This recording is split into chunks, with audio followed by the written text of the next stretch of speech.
Beleza, pessoal? Matheus aqui com mais um vídeo de Start 160 para fazer motor, tá? Tá com barulho feio aqui, aliás, com vários barulhos, né?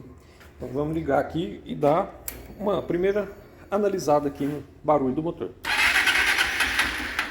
A moto tá até com dificuldade de partida, talvez esteja com válvula presa, né? Já começou a chacoalhar tudo aí.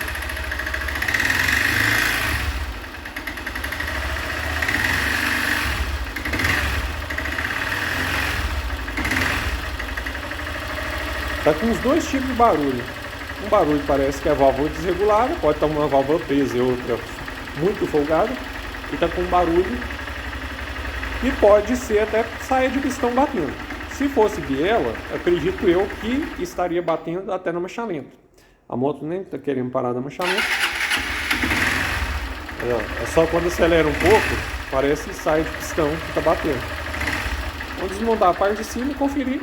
Né? Nessas ocasiões assim que eu não tenho certeza se é motor completo, eu começo pela parte de cima, verificando, né, por partes, se o problema está só na parte de cima, realmente pode ser só saia de pistão batendo, ou se a biela também está com defeito e talvez até a corrente de comando. Bora lá começar a desmontar e vou mostrar já o motor aberto, tá? Eu já encontrei aqui um dos problemas da moto não querer parar ligada. Tá com falta de compressão por causa das válvulas. Aqui vamos fazer uma retífica do cabeçote de assentamento de válvulas para resolver isso aqui. Aí feito o cabeçote, né? Fazendo o teste aqui novamente, né? Para ver se a válvula agora não vai escapar mais pressão. Ó, tá perfeito. A válvula de admissão e a de escape. Fazendo no vídeo anterior estava horrível. E agora não dá mais uma bolha de ar, né? Quer dizer, ficou bem vedado aí o cabeçote. Acabou que a biela não vai precisar trocar, a biela tá justa, tá beleza.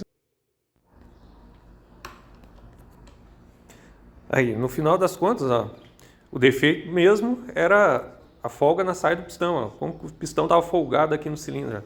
Eu tenho que fazer uma retífica, aí tá muito desgastado esse cilindro, quanto tá arranhado. Fazer uma retífica aqui, né, e passar para um pistão um pouco maior. As válvulas estavam super desreguladas também, né, o cabeçote estava com assentamento de válvula ruim. E agora é só fazer a retífica, né? Já fiz o assentamento das válvulas, fazer uma retífica. Vamos ver como vai ficar aí o serviço da retífica. Vou colocar um pistão e anéis novo, que vai resolver esse problema aí do barulho. Aí, ó, kit pistão novo, retificado, justinho. Serviço no capricho. Eu vou montar na moto agora e vamos conferir. O primeiro funcionamento do motor, começou a subir o óleo aí, né, fazer um teste de lubrificação. Aí o resultado do trabalho. Então, aqui quer dizer que foi só, né, folga entre pistão e anéis. Ou trocar o kit pistão, fazer uma retífica bem feita, né? Deixar uma folga pequenininha, 0,2 centésimos. E ficou beleza, né? Funcionamento do motor. Igual a moto zero, não precisa trocar biela, não precisa trocar comando de válvula, nem nada, corrente de comando, tava jóia. Foi só fazer uma regulagem de válvula, acertou aí a regulagem. Ficou ótimo. Quem gostou aí, deixa o seu like. Valeu, pessoal.